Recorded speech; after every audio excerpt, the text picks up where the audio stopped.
Hello বন্ধুরা, শাশুড়ি মা রান্নাঘরে তোমাদেরকে অনেক অনেক স্বাগত। দেখো আজকে আমি একটা রেসিপি নিয়ে চলে এসেছি, বানাবো মিক্স ভেজ। তার জন্য দেখো এখানে আমি মটরশুঁটি জল গরম করে তাতে ভিজিয়ে রেখেছিলাম, ছেঁকে নিয়েছি। এখানে ক্যাপসিকাম কেটে রেখেছি।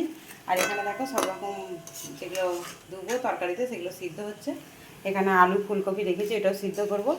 আর এখানে বাটনা বলতে আমি এইগুলোই নেবো। আর এখানে টমেটোটা বেটে দেবো বলে সিদ্ধ করতে বসেছি। আমি কীভাবে কী করছি রেসিপিটা তোমাদের শেয়ার করো, তোমরা দেখতে থাকো।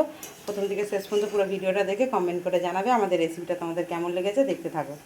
দেখো পনিরটা আমি টুকরো টুকরো করে কেটে নিয়েছি। আর এখানে দেখো টমেটোটা সিদ্ধ হয়ে এসছে। আর এখানে আলু ফুলকপিটা সিদ্ধ হচ্ছে, কারণ আলু আর ফুলকপি ভালো করে সিদ্ধ করে নিলে নুন হলুদ দিয়ে খুবই ভালো, সেজন্য সিদ্ধ করে নিচ্ছি। এবার একটা একটা করে আমি ভাজতে থাকবো আর তোমাদেরকে শেয়ার করতে থাকবো, তোমরা দেখতে থাকো। দেখো বান্না হিসাবে আমি এইগুলো নিয়েছি, কাজু, সাদা তিল, পোস্ত। আর আমি টমেটোটাও বাটবো আর টক দই তো দেবো অবশ্যই, তোমাদেরকে শেয়ার করবো, তোমরা দেখতে থাকো। দেখো বন্ধুরা সমস্ত সবজিগুলো তুলে নিয়ে কড়াতে তেল দিয়ে দিয়েছি। এই যে সবজিগুলো আমার সিদ্ধ হয়ে গেছে। দেখো তেলেতে ভেজে আমি সবজিগুলো ভেজে নিই, এটা আমাদের শেয়ার করবো। আর এদিকে পনির ভাজা চলছে, দুটো কোড়া বসে দিয়েছি, অনেকটা রাত হয়ে গেছে। দেখো বন্ধুরা সমস্ত সবজিগুলো আমি ভালো করে ভেজে নিচ্ছি। ভালো করে একটু ভেজে নিতে হবে, খেতে ভালো লাগবে। আমি এখানে কিছু সবজি দিয়েছি, তোমাদেরকে তো দেখিয়েছি।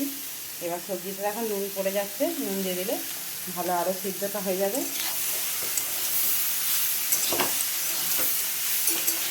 এদিকে আমার পনিরগুলোও ভাজা হয়ে গেছে।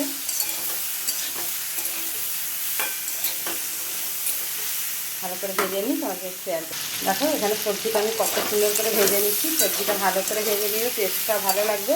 আর এদিকে একটু পনিরটা ভাজা হয়ে যেতে গরম জল বসিয়ে দিয়েছি, এতে অবশ্যই গরম জল ব্যবহার করলে খেতে ভালো হবে। দেখো সবজিগুলো আমার সুন্দর করে পুরো ভাজাই হয়ে গেছে। ভাজা হয়ে গেলে খেতে ভালো লাগে। দেখো সমস্ত সবজিগুলো আমি ভেজে নিয়েছি।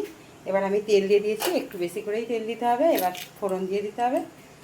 ফোড়নটা হয়ে গেলে আমি ওকে দেবো দেখো টমেটো বাটা।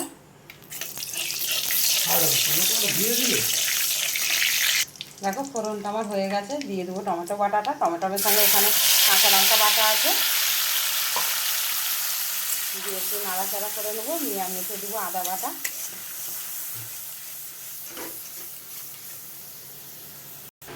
দিয়ে দেবো আদা বাটাটা, দিয়ে দুটো ভালো করে আমি মিক্স করে নেবো। দেখো এইটা হতে হতে আমি এখানে টক দই নিয়ে নিয়েছি, ওটা ভালো করে ফেটে নেবো।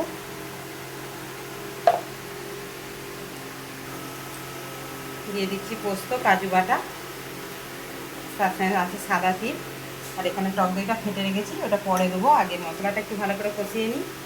দেখো এখানে সমস্ত রকম মশলা নিয়ে নিয়েছি, ওইটাও দিয়ে দেবো। দেখো মশলা দিয়ে আমাদের তেল ছেড়ে দিয়েছে। এবার আমি সবজিটা দিয়ে দেবো।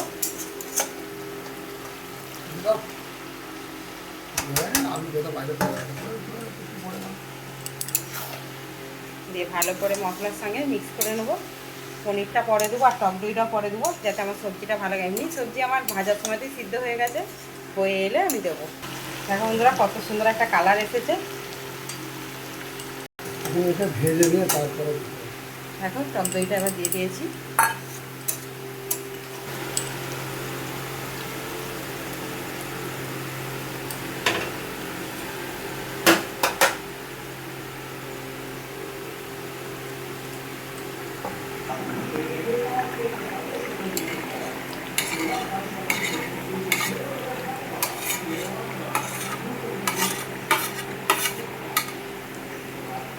দেখো পনির দেওয়ার পরে ফুটে যাওয়ার পরে কিছুটা আমি এবার চিনি দিয়ে দিচ্ছি।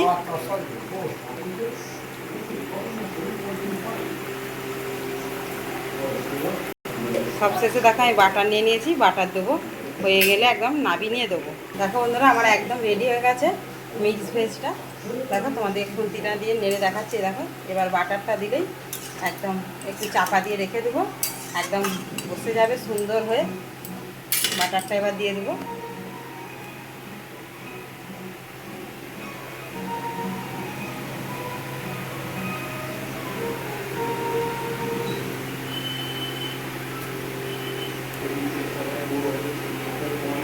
এখানে আমি ছোটো ছোটো দুখানা বাটার ব্যবহার করেছি। দেখো দিয়ে এবার চাপা দিয়ে দেবো।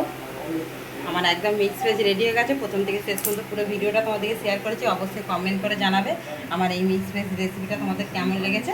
অনেক অনেক ধন্যবাদ আমাদের ভিডিওগুলোর পাশে থাকার জন্য।